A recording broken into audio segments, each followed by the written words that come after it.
Olá, muito boa tarde. Sexta-feira, 17 de abril, e o Band Cidade de hoje mostra as ações contra a dengue. Muitas cidades da região registram alta nos casos em meio à pandemia do coronavírus.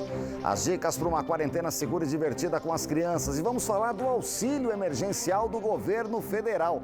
Saques em dinheiro, atenção, hein? Só serão permitidos a partir de 27 de abril.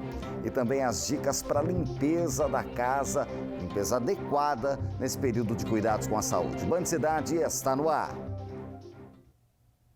Não é só com a Covid-19 que as autoridades de saúde estão preocupadas. Em Pindamonhangaba, por exemplo, uma explosão de casos de dengue este ano obrigou a prefeitura a adotar medidas rígidas, como a aplicação de multas para quem se recusa a entrada dos agentes de combate à doença.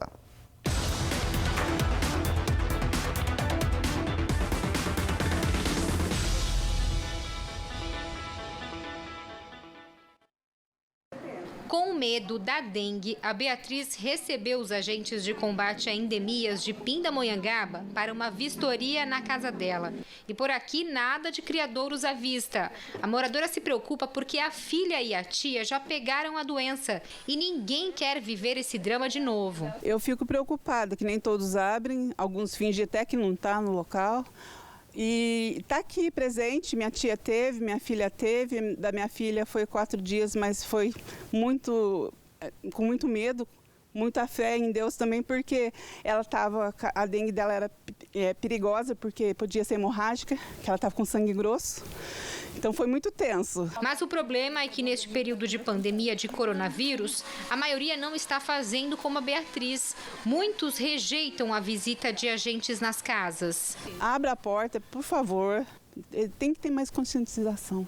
Fazer cada um a sua parte. Fazer a sua parte, porque não é só para mim, ou para minha filha, ou para minha tia, é para todo mundo. E não há mesmo o que temer. Os agentes de combate a endemias agora seguem as recomendações do Ministério da Saúde. Máscaras e luvas, equipamentos de proteção individual, fazem parte do uniforme de trabalho das equipes, que também adotaram outra medida. Não entram em casas em que há idosos. Além disso, as vistorias são apenas na parte externa. Mesmo assim, ainda é alto o índice de rejeição à visita dos agentes nas casas. Normalmente, a gente já trabalhava com índice aceitável perante a SUSEM, né, que é a Superintendência de Endemias. Porém, nesse momento do coronavírus, a gente notou que a população está um pouco arredia com relação a abrir as residências para que a gente possa entrar com medo. E para tentar reverter este alto índice de negativas às entradas dos agentes de controle de endemias nas casas, o morador que negar a vistoria sem justificativa pode levar uma multa. A multa pode chegar a R$ 289,86 ao munícipe. Na presença de criadouros da larva do mosquito Aedes aegypti, a autuação pode ser de até R$ 1.932,40, dependendo da infestação. Medidas emergenciais diante dos números de casos de dengue e que só aumentam. Neste ano, a cidade tem 866 casos positivos, uma alta de 1.667%, se comparada com o igual período de 2019. Um aumento de 817 casos. E a preocupação é com o tipo 2 da doença. É um caso que nos chama muita atenção e a gente atribui isso a vários fatores, né? Dentre eles a entrada do tipo 2, né, do DEM2 aqui no município, algumas pessoas que não aderiram à campanha de uma forma a contento para conseguir controlar essa circulação viral do mosquito principalmente, e também a climatologia, que também nesse ano não ficou muito definido o que é calor, o que é frio. Então, quando há calor e chove logo em seguida e a população não ajuda nessa questão, aí a circulação viral realmente ela é muito intensa. Por isso a importância de cada um fazer a sua parte. Coronavírus e dengue são doenças presentes e nos dois casos é preciso atenção e cuidados, já que a saúde de todos está em jogo. Muito importante, mesmo com essa preocupação do coronavírus, a gente abrir as portas, porque eles também são responsáveis e eles estão de máscara, estão higienizados, então estão fazendo o trabalho todo certinho.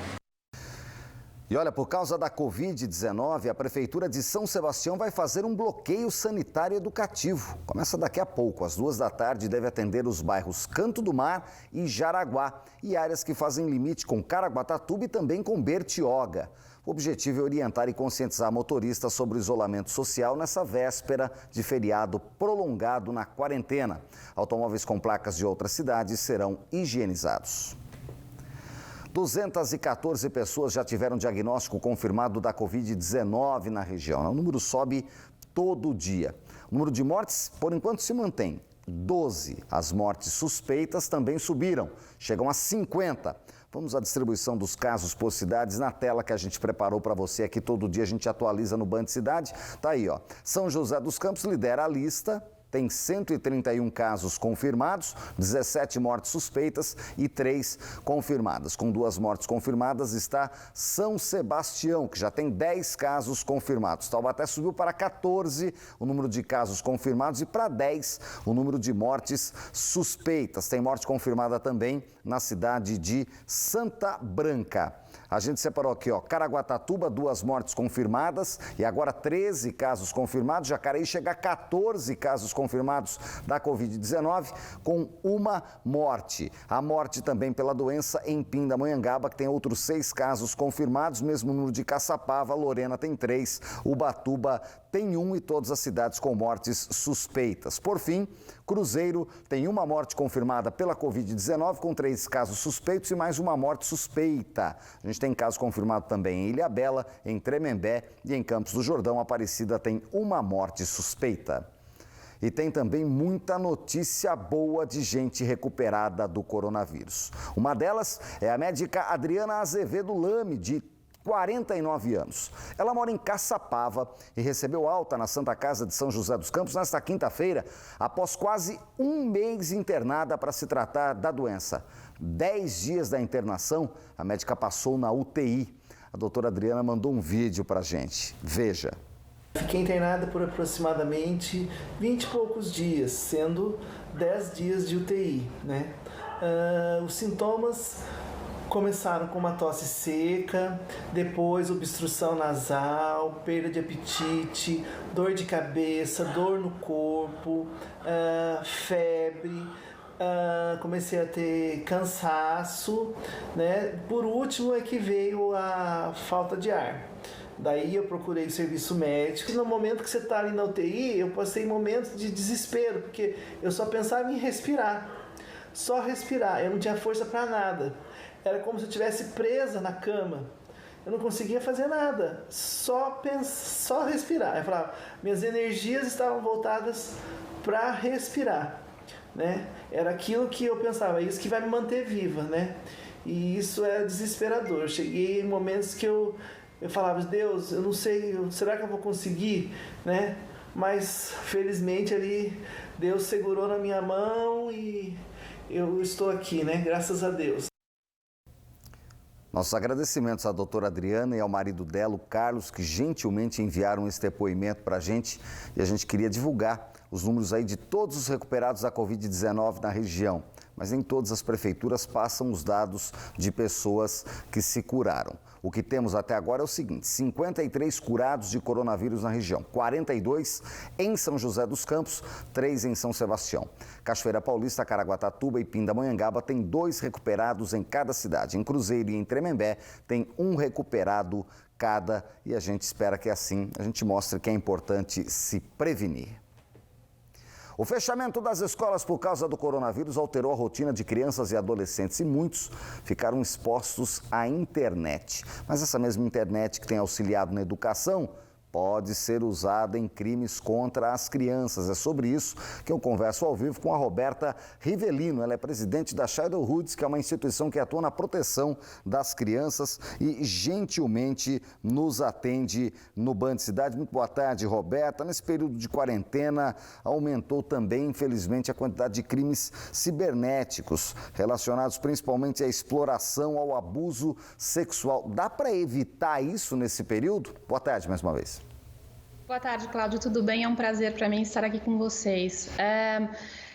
O confinamento, ele trouxe desafios enormes, né? As crianças fora das escolas, os pais dentro de casa. A gente sabe que muitos casos de abusos, inclusive, acontecem no ambiente doméstico, né? Então, com relação ao online, que foi a sua pergunta, sim, né? E o que a gente tem recomendado muito para pais é que conversem abertamente com os seus filhos sobre isso, né? Tragam tudo que a internet tem de bom, mas também mostrem quais são os perigos que estão por aí, né? Então, conversas francas, criar um ambiente de confiança para que essa criança sente que tem alguma coisa que está acontecendo, alguém se aproximou dela no mundo virtual, né? E ela está se sentindo coagida, ou ela está em tensão, que ela possa vir a falar com o adulto que ela confia, né?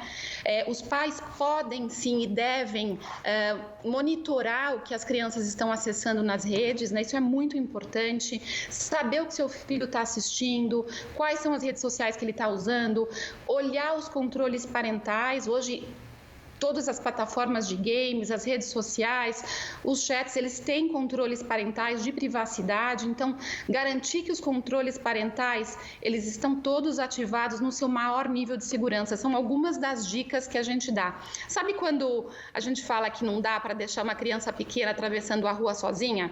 Usar a internet é mais ou menos a mesma coisa, né? Não dá para deixar se usar sozinho. Agora, também não dá para não reconhecer que a criançada hoje, que a moçada sabe de tudo. Então, falar abertamente, não tem... mas eu vou falar que tem site de não sei o quê. Será que ele é aí que ele não vai descobrir e querer ver? A criançada sabe de tudo, tem que orientar, é isso? Tem que orientar, porque hoje você consegue acessar qualquer tipo de conteúdo online, né? Então, é importante, como política de autoprevenção, empoderar as crianças desse conteúdo, né? Discutir sobre os limites do corpo, o que significa, por exemplo, mandar um vídeo, um áudio ou uma foto numa situação mais sexualizada. Esses conteúdos não vão nunca mais sair dali, onde eles podem parar, né? É muito importante, como a educação, né? É um assunto que a gente fala, às vezes a gente não quer falar sobre isso, mas é importante falar sobre isso para desmistificar e a criança se empoderar dessa segurança do que ela pode ou não pode fazer. A gente tem um minutinho para fechar, Roberta Rivellino. Você falou no início da questão dos problemas presenciais e domésticos. Muita gente tem que deixar a criança em casa, ainda não parou de trabalhar, precisa continuar, está deixando com um cuidador, com um vizinho. O que falar para a criança e no que reparar nesse momento? Eu acho que, de novo, né, volto a falar com relação ao conceitos de público e privado do seu corpo. No seu corpo você toca, ou as pessoas que você confia, para a higienização só, né? Você tem que dizer não, ensinar as crianças a dizerem não. Se você sentir, né, a criança amedrontada, se você sentir ela mais retraída ou muito excitada com alguma coisa, com medo, escondendo alguma coisa, observe como ela se encontra e converse sobre isso. Toda criança tem um adulto que ela confia, né? Então, encontrar e ter neste adulto o apoio que ela precisa para falar do que ela está sentindo é fundamental. E isso pode vir a ser alguma situação que ela está vivendo naquele momento. Roberta Rivellino, presidente da Childhood Brasil, muito obrigado pela atenção com o Band Cidade. Até uma próxima oportunidade. Obrigada a você, Cláudio. Boa tarde. Boa tarde. Vamos ver o lado bom da quarentena com as crianças. Aproveitar o tempo com qualidade, gente. Para ajudar as famílias, a Prefeitura de Taubaté, por exemplo, está lançando um projeto nas redes sociais com vários jogos e brincadeiras para todo mundo fazer junto em casa. Tem muita coisa legal. Quem conta os detalhes é a nossa repórter Caroline Rossazzi. Toda semana, 2 atividades novas são divulgadas pela Prefeitura aqui de Taubaté. São brincadeiras para os pais fazerem em casa com as crianças e aproveitarem melhor esse período de isolamento social. Sobre isso eu vou conversar agora com o diretor adjunto de eventos e lazer aqui da Prefeitura, o Antônio Ferreira. Antônio, para realizar essas atividades recreativas, não precisa ter um espaço grande, nem materiais muito específicos, né? Exatamente. Quando nós criamos esse projeto, um dos cuidados que nós tivemos que ter é ofertar uma atividade que tenha acessibilidade. Então, todas as atividades recreativas que a gente promove, que a gente sugere, elas são possíveis em qualquer espaço, apartamento, quintal de casa, e elas também têm materiais que podem ser recriados, né? Então, materiais recicláveis podem ser os brinquedos, e também um outro detalhe é o número de participantes da atividade, né? Então, Então, em casa você vai ter aí 3, 4 pessoas no máximo. Então, as atividades são possíveis para pequenos grupos de pessoas também. Os vídeos explicam o passo a passo de como funcionam essas atividades. Exatamente. Nós temos um catálogo de atividades, né, que nós lançamos essa semana. E aí, todas as semanas a gente coloca 2 vídeos explicando 2 atividades, né? E aí, nesse vídeo é o que você falou. Mostra como jogar, como montar a atividade ou o brinquedo e os materiais necessários. Antônio, e a ideia desse catálogo surgiu para tornar esse período de isolamento um pouquinho menos estressante, principalmente para quem tem criança em casa, que a gente sabe que criança gosta de agito, gosta de brincar, não gosta muito de ficar parada, quietinha em casa. Exatamente. Nós aqui em Taubaté realizamos alguns eventos de lazer, né, como as ruas de lazer, os domingos no parque, né, que são programações recreativas. E aí na quarentena, como nós não podemos ter essa aglomeração, nós conseguimos realizar parte dessas atividades que fazemos nesses eventos em casa. E como é que as famílias fazem para ter acesso a esses vídeos? Então, o site da prefeitura, né, vai ter um link com esse catálogo, e também o Instagram e o Facebook da Secretaria de Esportes e Lazer de Taubaté, @CEL, SELL Taubaté. As pessoas podem entrar no nosso Face, no nosso Instagram e podem ver as atividades lá. Tá certo, Antônio, muito obrigada pela sua entrevista. Caroline Rossazzi, de Taubaté, para o Band Cidade. Obrigado, Carol. Vamos com imagens da rodovia dos Tamoios, agora ao vivo, chegada a Caraguatatuba. Trânsito tranquilo, né? Muita gente em casa, mas na sexta-feira tem céu encoberto e não faz calor, não. A máxima não ultrapassa os 23 graus. As temperaturas caíram bastante também no litoral e devem se manter assim durante todo o fim de semana. 12h56. A gente volta já com mais notícias. Não sai daí.